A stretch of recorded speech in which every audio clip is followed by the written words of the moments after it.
Well, hello! Welcome! My name is Sabrina and this is Stylish and Sustainable.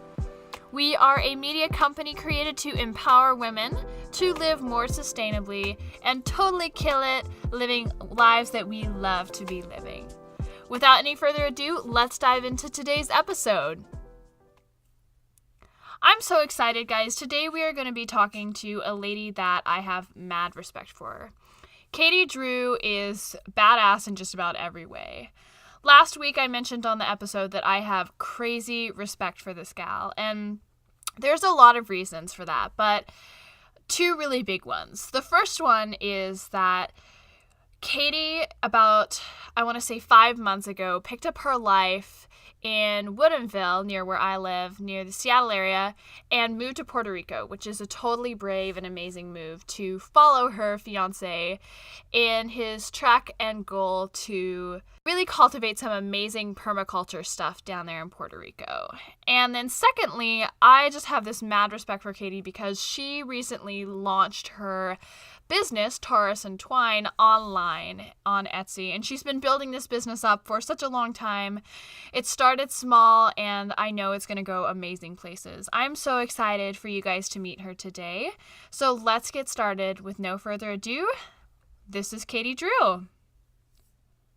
Welcome, Katy. I am so excited that we set this up. Oh my gosh, when you texted me after listening to the first episode, I was so excited about the idea of having you as one of my guests, and now we're here. So I just want to dive right in really quickly and begin asking you what brought you to Puerto Rico in the first place. Like, how did that move come about? Because I think that has really changed some of the ways that you look at sustainable living, and obviously it's a huge part of your lifestyle now. Yeah, that's a great question. I would say it's a few different things looking back that made us, make this big move from Seattle to Puerto Rico. The first thing I always say is it was a feeling. It was a gut feeling. And there were a lot of pieces that fit into place, just kind of fell into place for both my partner, Nick, and I. He's grown up in Puerto Rico and lived here from the ages of 5 to 10 and came back to visit every year. So it's his home. And what happened was he went to Puerto Rico, Luquillo, after Hurricane Maria because they got hit very hard. And he raised money and he brought solar power to the community. His family here, his friends, and when he came back, he was just lit up. He just loves Puerto Rico. And about 6 months prior to that, I said, I want to move away. I'm over Seattle. It's becoming very busy in the area. There's a lot of traffic, a lot of big companies moving in, and I just was having that feeling of, okay, it's time for a shift. And I've always loved warm weather. So before, a long time ago, I want to say it was like almost 2 years ago, I said, I just want to live somewhere warm. And then he happened to come back and tell me about how happy he was there. And even though it was a tragic time, he just felt so good there. And it just made sense to us. And we spent a year preparing for that. So it wasn't just something we decided on a whim and then, went there and moved there a month later. It was very intentional. And we also visited there in April of 2018. So last April, to make sure that I wanted to actually live there. It's very different living conditions here and culture and lifestyle. So, but I just listened to my gut. I mean, that was my big answer. And, depending on the person that asked, I'd say, oh, it's, his family lives there. Or, we're ready to kind of get away from the fast hustle and bustle. But ultimately, it was the gut feeling. It was just the right move for him and I. And so that that was the moment. I would say if there was a moment, it would be when he came back from Puerto Rico after helping the community. That's where both of our passions lie, is helping community and feeling like we have community. I think in some areas, especially in the city, it's sometimes not as available. That feeling, you have to kind of work for it. You know, you can be part of a church, or you could be, part of a group, but it takes effort. It's not as just implied as Puerto Rico, where you live here, you know your neighbors, people know people. um, so yeah, that was the big moment, I guess you could say, that we really started to make those decisions to move. Okay, so let's rewind a bit. You guys live a pretty sustainable life. And I guess my question is, like, so many of our listeners' real issue is getting to that point. So how did you get to the point at which you're at, where you're living a relatively sustainable life despite living in a country in which it can be really challenging in some respects?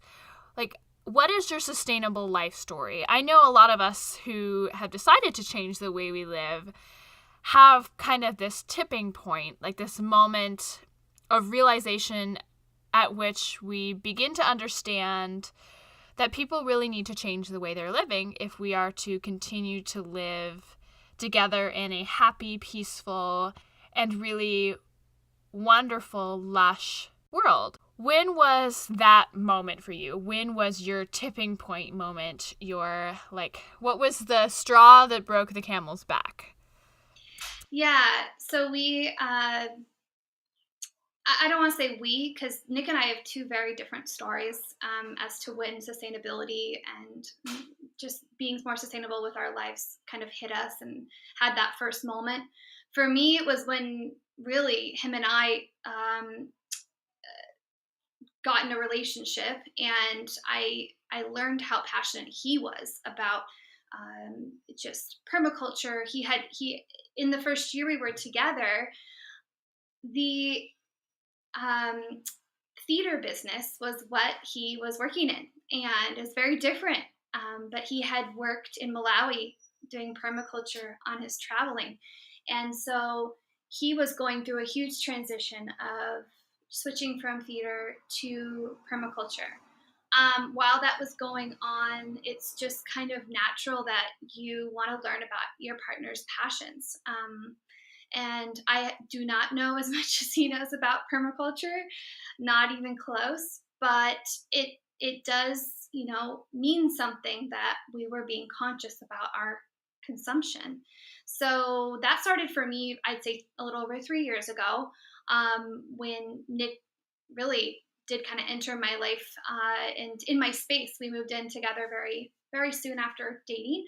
And so we were sharing a home. And so things like worm bins and not not carving pumpkins and getting a living Christmas tree were all new to me, but really great learning experiences. So, um, yeah, that was, and having someone like that in your life really gives you the contrast of what you've been doing for years and years. You're like, oh, I don't need to do that. Like, we don't need to chop down a tree. We can just have one that's living and plant it after. Like, just things like that really kind of come into your brain. You kind of reevaluate what you've been doing, all these habits that aren't aligning with helping not only yourself, but I mean, Mother Nature. We're all tied. And so we did do composting at home. And we, of course, recycled. And it's been a very interesting progression because we moved here and we're learning. I guess I can say I'm learning that it's actually a little bit harder to be. The consciousness here in Puerto Rico is not as progressive as Seattle. So in Seattle, it's pretty common to see a recycling bin. It's pretty common to have even people that aren't that conscious have recycling available. We come here and people are using harsh chemicals and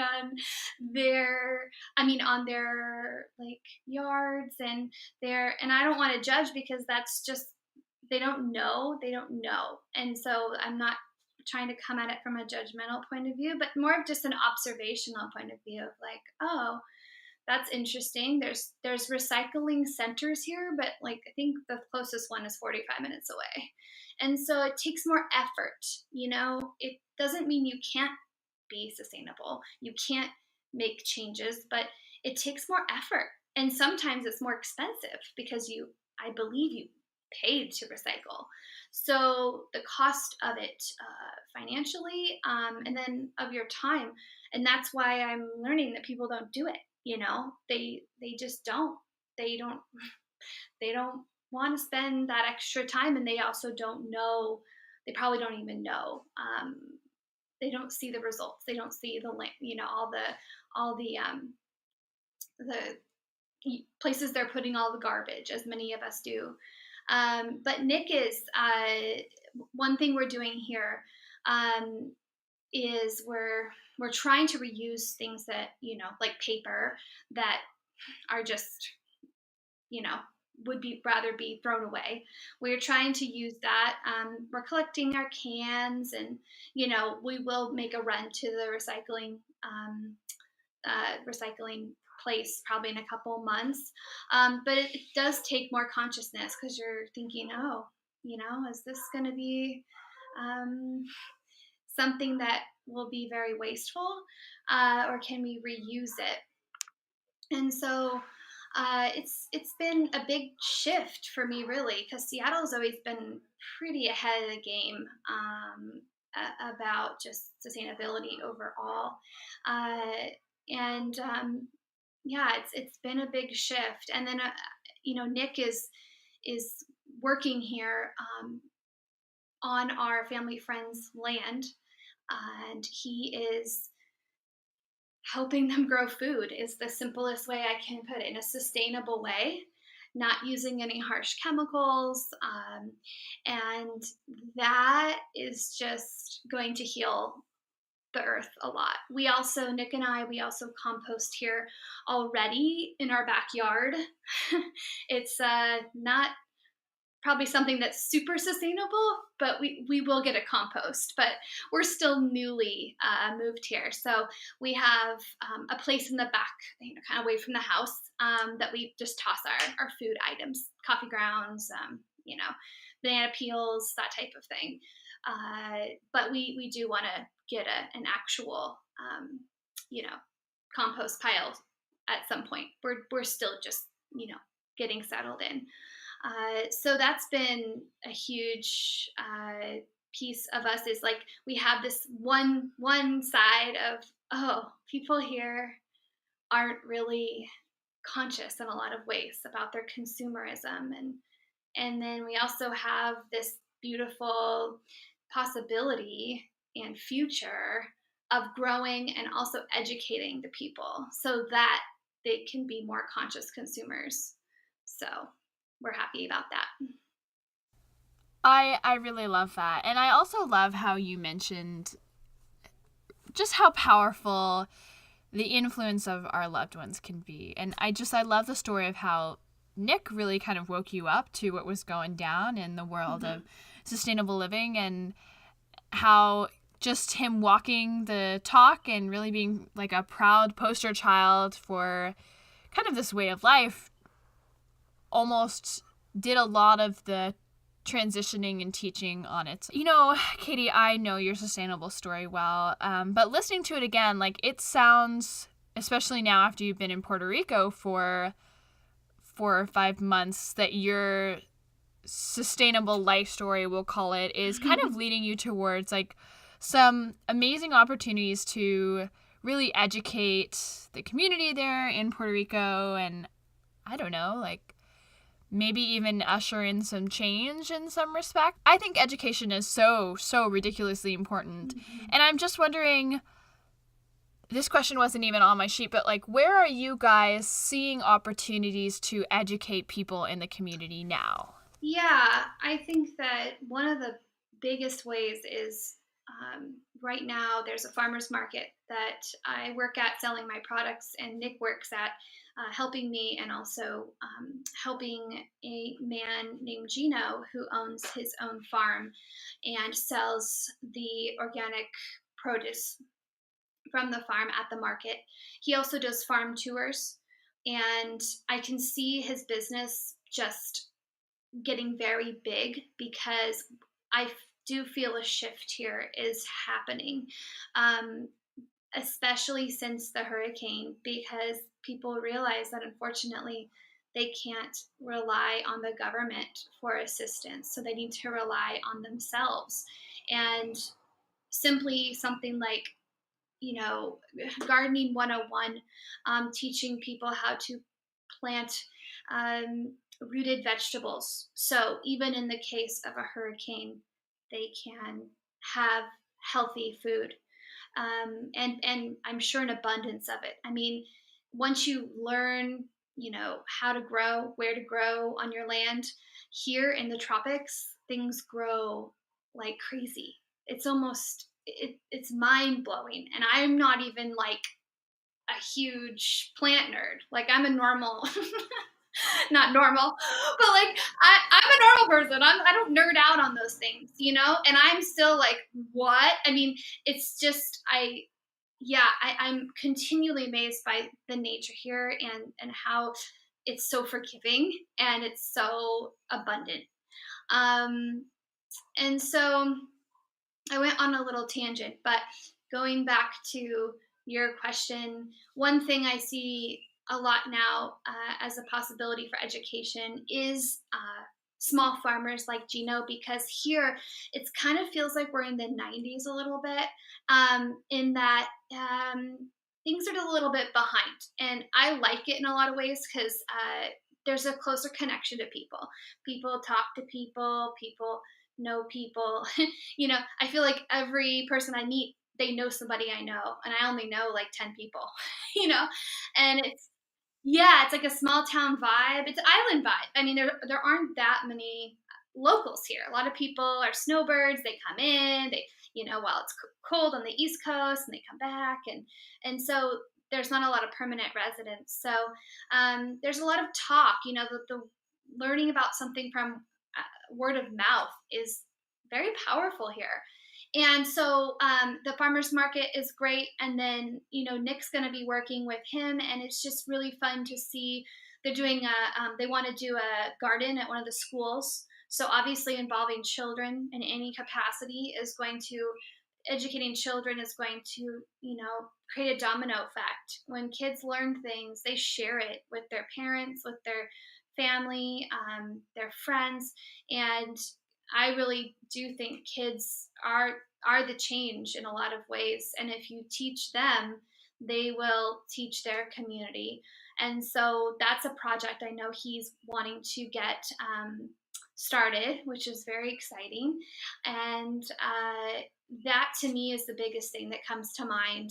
I teach hand salve classes. I make my own hand salve, and I have taught a class here before, teaching people where the ingredients come from. I had to do my research and make sure that all the ingredients I use can be shipped here.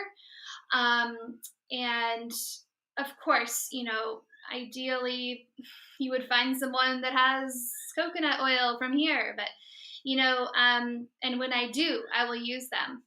But that may take time. It may take time for me to learn who does what and where it comes from. Like, for instance, I just met somebody who has some bees that she uses for honey. So I was like, oh, that's great. I might want to use your leftover honeycomb and your leftovers once you're done, because I can make wax from that.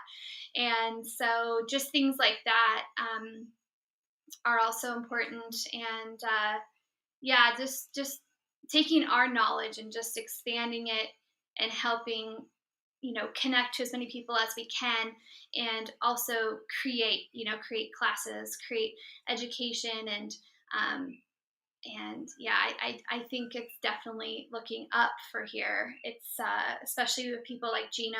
There's a kind of a shift here, and people are starting to say, oh, maybe I want to eat organic, or maybe I need more greens in my life, and so I just see that really his company really taking off and being very helpful to the community.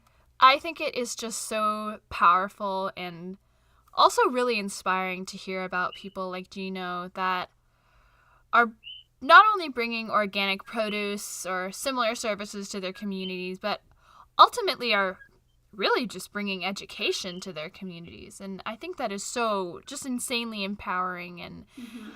I think that it speaks to a lot of the hope that we have for communities all around the globe, even in places like Puerto Rico that may be approaching a sustainable lifestyle with a very different mindset. Yeah.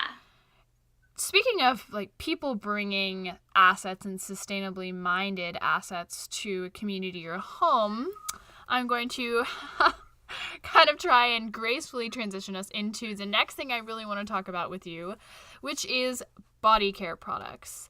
So if you're listening to this, you might be amazed to hear, but Katy was the first person who taught me how to make hand salve, which is actually really the first pretty labor intensive body care product that I had ever made at that point. And I mean, I say labor intensive, and like Katy and I, like Katy, we have both laughed about this misconception that making our body care products at home is hard work, or that it takes all of these special ingredients that you can't buy certain places and that are only exclusive to these massive corporations.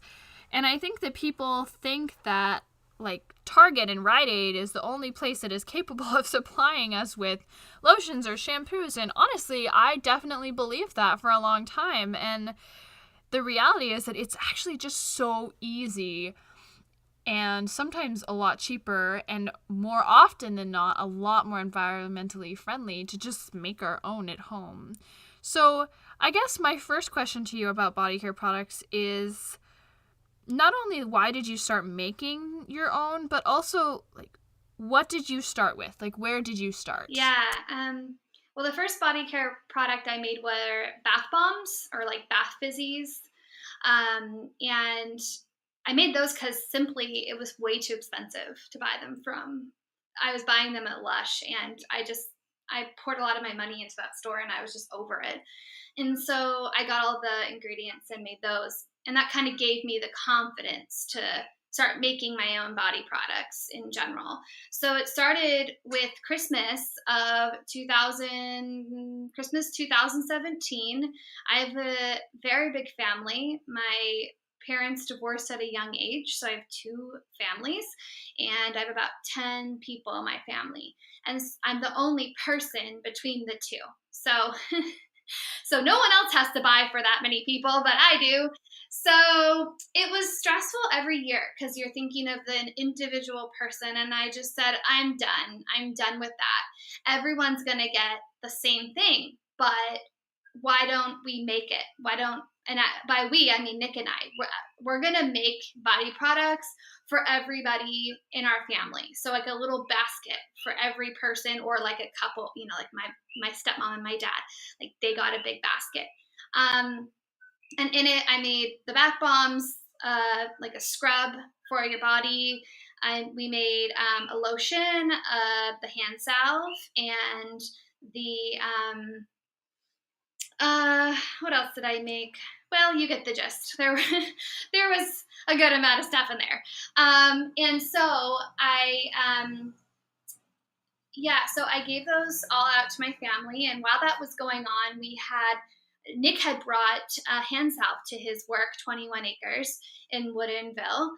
And immediately one of the staff members wanted to buy it. She had tried it. People really liked it there.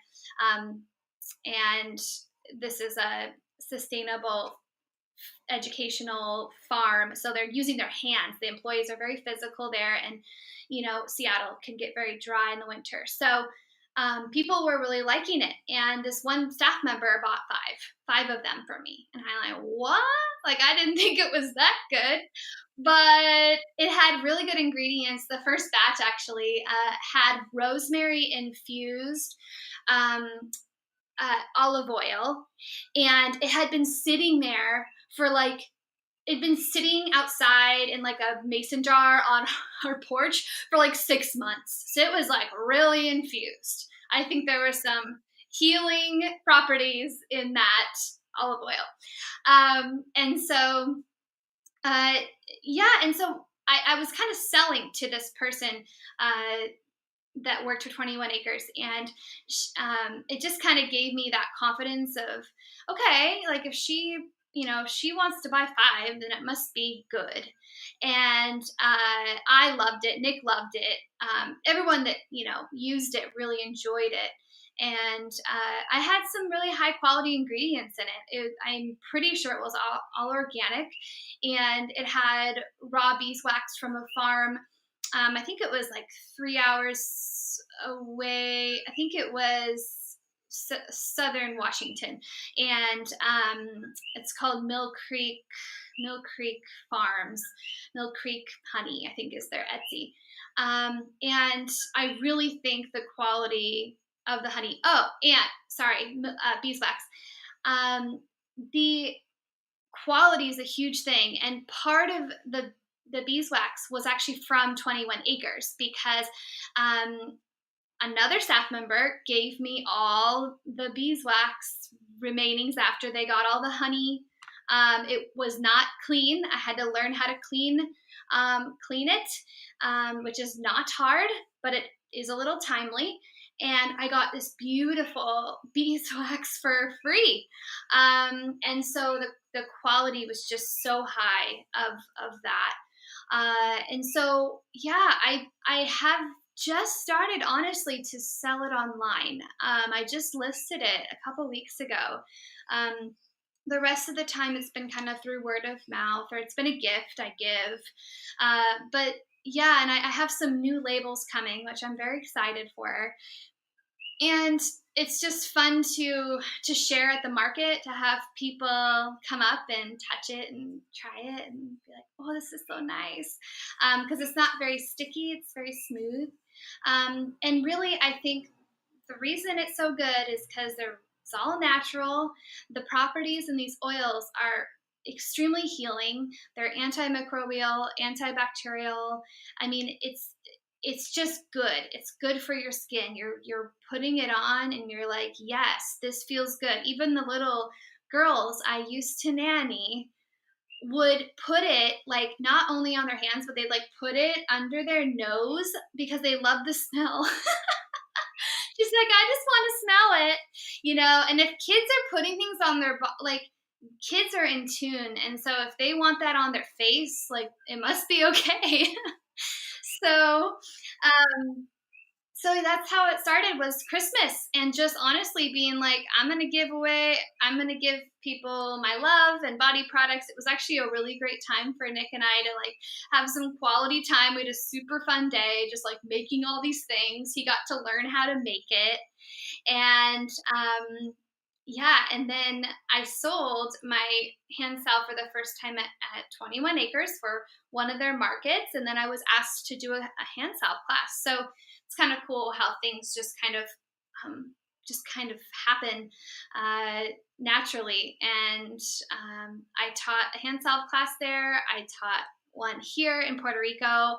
I am looking at teaching online as well, because really what makes me so happy is empowering people and making them realize that it's not like the most amazing thing in the world if you make your body products. Like, it's so reachable. I am not like some wizard that's just like, here, I'm amazing. Like, this is what, no, like, I'm just normal. I just bought all the ingredients, and it's much easier than we tell ourselves. And I understand if people say, I don't have time for that, I have no desire to do that. That's great. Like, as you were saying, then find a place that aligns with your values. And what's great about small business when it comes to just being environmentally conscious consumer is you can reach out to them and say, hey, where do you get your beeswax? Where do you get your coconut oil? And they will respond. You think of these big companies like Pantene Pro V or something. And if good luck like reaching out to someone and getting an explanation as to what this this ingredient is, or where they get whatever their fragrance or something. It's just not as reachable. If I message a seller on Etsy, I usually get a response within 24 hours, and so I think the accessibility is a huge piece to how, small business can be tied to environmental health and sustainability, just because you can ask, you can be an educated consumer and say, where do you get this? Where do you get that? Do you add fragrance? Whatever the case is that you're wanting to know.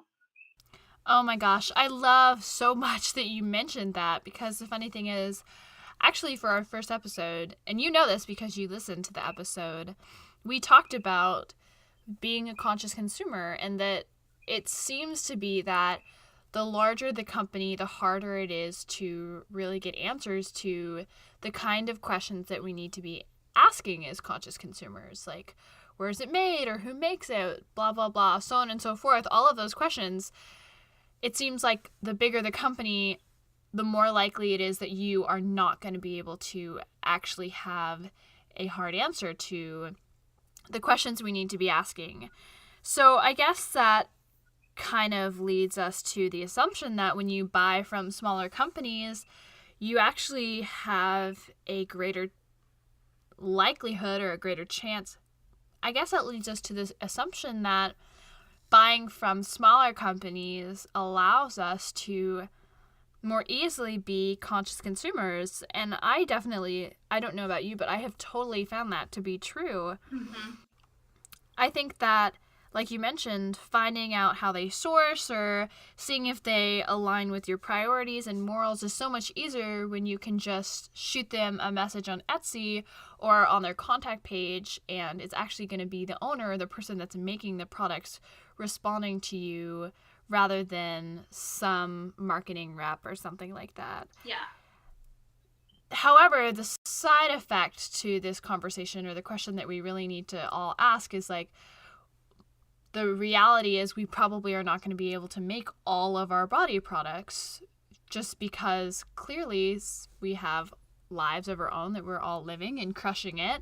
And so what are the body products that you buy, and what are the body products that you make yourself? Where do you draw the line there? And how do you decide where to draw the line? Yeah, that's a good question. I draw the line at conditioner. I buy conditioner because my hair is pretty oily, and I've tried to make conditioner before and it makes it oily, and that's very frustrating if you want beautiful, clean looking hair. And so, like, for instance, I was out of conditioner a couple days ago. I went to a Walgreens because here in Puerto Rico, you don't have much selection if you don't have the ability to go far in your car, which we don't. We're borrowing the car at the time, borrowing my mother-in-law's car. And so went to Walgreens. I spent 20 minutes looking for a conditioner because I didn't want fragrance in my conditioner. And they don't do conditioner for babies, which is usually where I go. I go to the baby section. And so I finally found one. It was made with, they had fragrance, but it was an essential oil blend, which I'm fine with. And it's just so, I don't know. I don't want to judge it, but it's unfortunate because people don't know what fragrance is. Fragrance can be, under the regulations for the FDA. I looked it up today, and they don't have to list what's in fragrance. You can simply legally say fragrance or flavor. And there could be hundreds of chemicals in it, and synthetics. And they really do have the ability to disrupt like your endocrine system, your hormone system. so many other things. Your skin absorbs, what you put on it. So I'm very passionate about fragrance. I used to work at a naturopath clinic, and I had patients there. I wasn't a doctor. I just was upfront, but the patients would tell me how sensitive they were. And even one patient had a child with severe autism, and he would get very distressed and very anxious, and wouldn't be able to be in the same room as somebody with like perfume on. And it really made me look into fragrance, and just kind of made me realize it's not really necessary. And it really can do a lot of damage, especially people who are sensitive. So I know I'm going way off topic as to what you asked me, but yeah, so conditioner is one thing I buy. Back at home, or back in Seattle, I had accessibility to a lot more healthy conditioner shampoos. They were available in stores, but here it's been a whole different thing. I will get them on Amazon. I do have my own shampoo. My hair is very low maintenance. It's very straight and like easy. So I use a blend of essential oils with the Dr. Bronner's unscented baby soap. And I just mix that with some water and some essential oils, and it works. It works for me. Yeah, yeah, yeah. Yeah. And so, yeah, for Christmas, um, Nick's sister said, I want to get you and Katy something practical, like something you actually can use for Christmas. You can go onto Amazon, and I will give you $150 to spend what you need. And she ended up buying us a gallon of that unscented Castile soap. Some really nice glass, like the darker glass spray bottles, the amber spray bottles, like for cleaning, and a really nice cast iron pot. And so, yeah, it was a very nice gift, because that's going to go forever. I mean, that will last us a long time. We use it for cleaning. We use it for all sorts of things. Our bodies, our home. I mean, it's just so versatile. So, yeah, we are sorry. I have a big moth that's in my room. That's what happens when you're in Puerto Rico. Bugs everywhere. He left now, but yeah. So that's been a great resource for like my shampoo. I make so here in Puerto Rico, you don't get as dry skin. Like, it's so humid here. I don't have to really put lotion on. Maybe once a week, I'll put my own hand salve on. And I use that on my body. I use jojoba oil for my makeup remover, which I don't make. I just buy it and then put it in a little dropper. And I use I probably could be better at this, but I use cotton pads to like take the remover off. I don't wear makeup. I make very often, so I'm not using that a lot. But and what other body care products?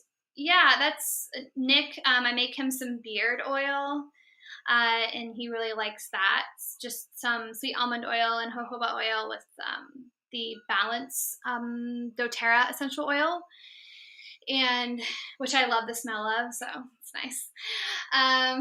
And yeah, and I've also been working with essential oils lately as well, just like kind of having fun with some blending them, and those are super healing. I also diffuse them, so that's a great way to help clean the air in the home.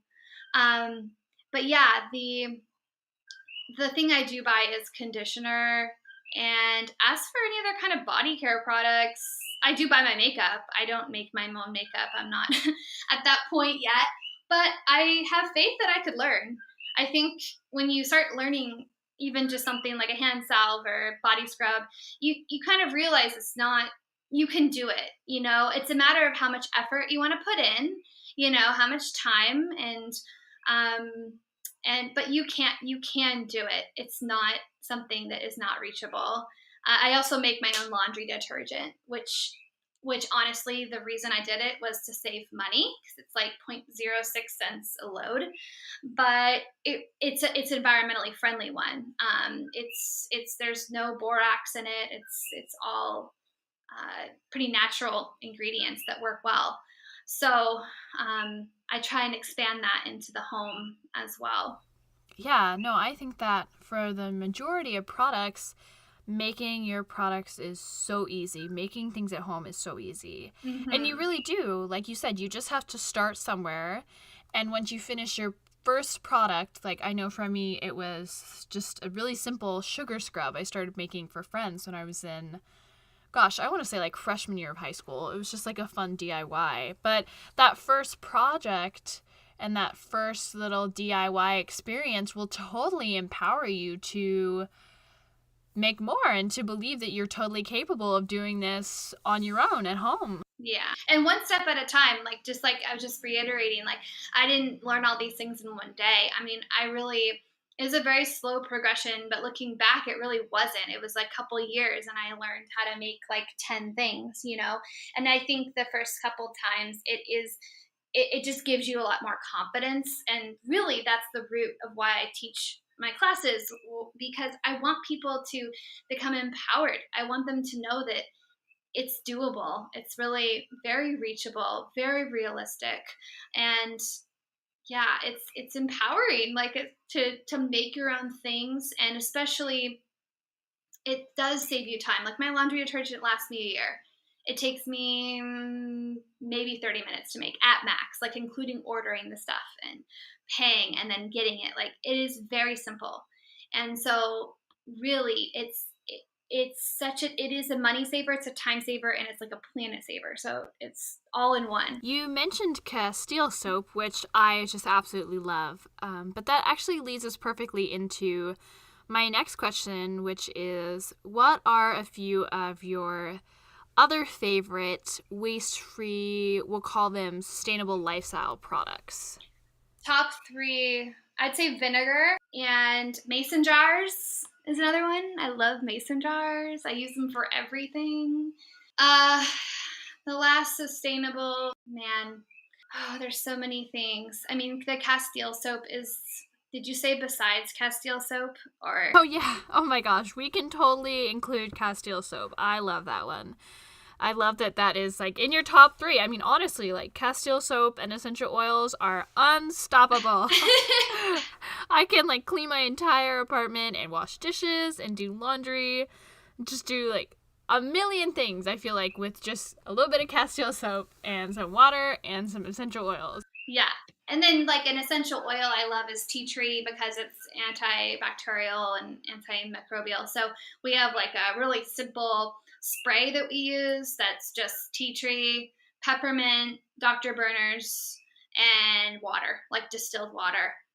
And it's awesome. I love it. I use it on the counters, and it's so simple and it lasts, at least a couple months and super easy to refill. So, As we begin to wrap up, I just wanted to ask you what you guys are planning to do next. Like, what is your next sustainable lifestyle change? What is your next step in kind of the never ending evolution of living more sustainably? yeah, so on a personal level, definitely growing our own food on our land and on the land of the people, that our family friends who we're helping. Uh, Another thing that Nick is going to, I think, expand his knowledge and also start installing is a rainwater catching system so that when it rains, this is the very simple way of describing it because I don't know much about permaculture or any of this.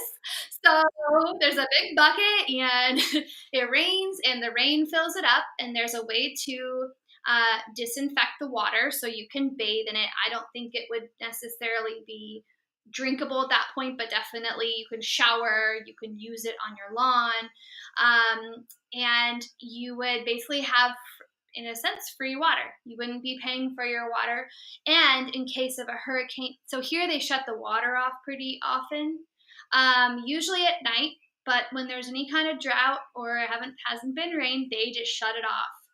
And so having that, that access to water at all times, huge. I mean, that's what life is. Life is water and food and shelter.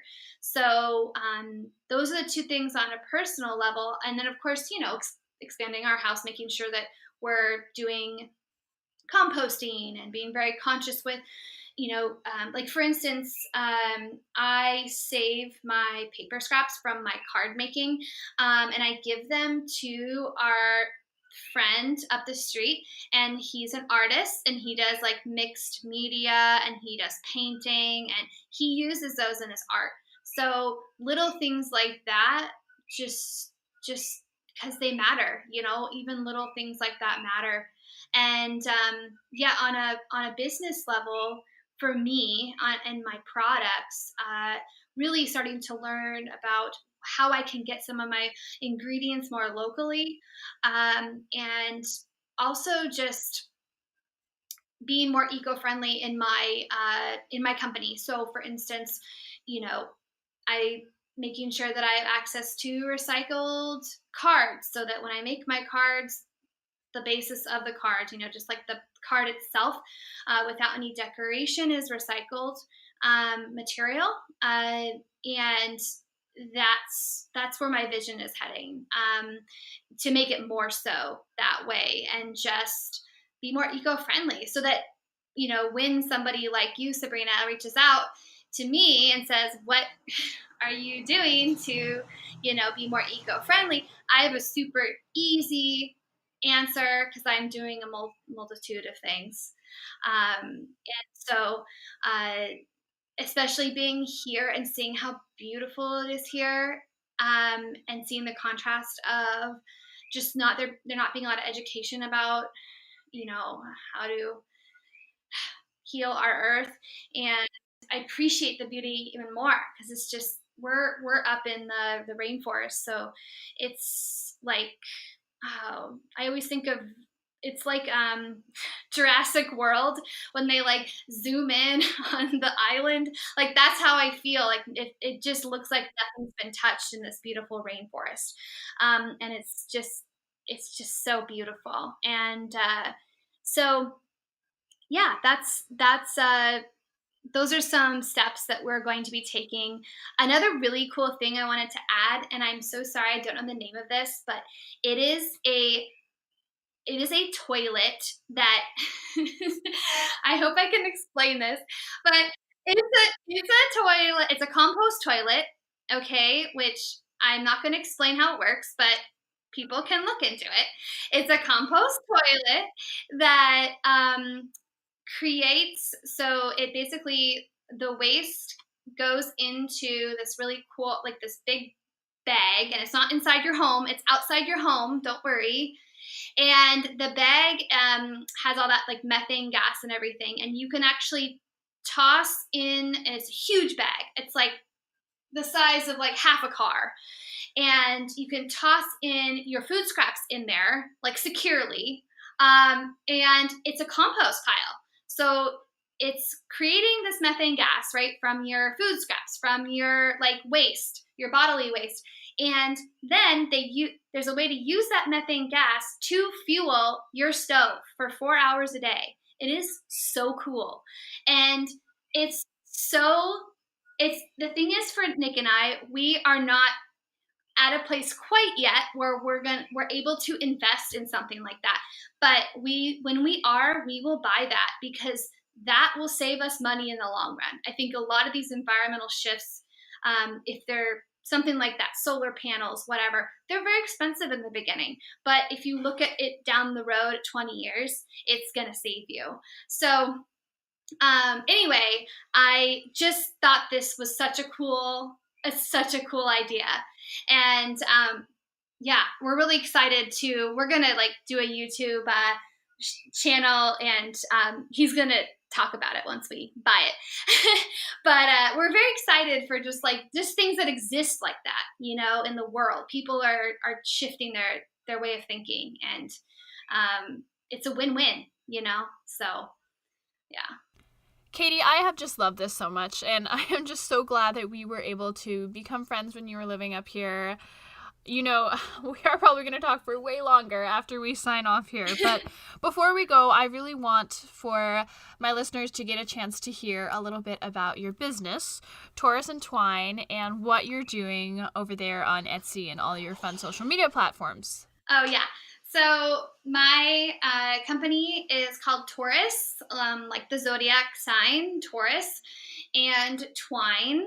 I am reachable. You can find me on Facebook, just Taurus and Twine. You can find me on Instagram at Taurus and Twine, and is always spelt out. And Etsy as well, Taurus and Twine, all one word. I have an Etsy store that has my hand salves available, as well as my cards that I make, which are, none of them are the same. They're very unique. They're kind of like a mixed media. They're very beautiful and textured and layered.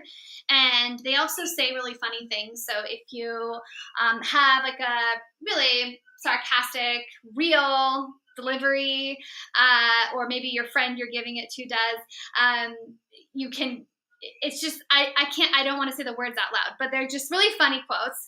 And there's also very deep quotes. So like I have two kind of depths to me. It's like sarcastic and real, or like really deep.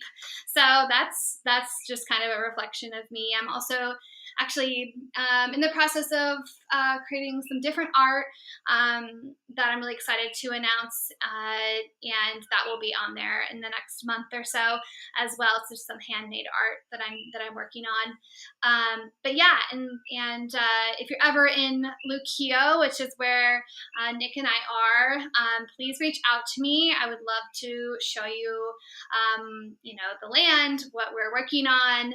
And yeah, we would just love to connect. Isn't Katy just so amazing? I knew that you would love her. I am so thankful to have not only Katy in my life and to be able to have gotten to sit down with her, but also to have you guys in my life. And if you haven't followed our Instagram account, you need to do that. That's where the community is slowly beginning to build after just a couple weeks of being up and running. Be sure to follow us if you're listening on Spotify, and subscribe if you're over there on iTunes. Thank you so much again for tuning in. I just love and adore you so much. Be sure to tune in next week for another episode on Thursdays, and as always, sending good vibes your way.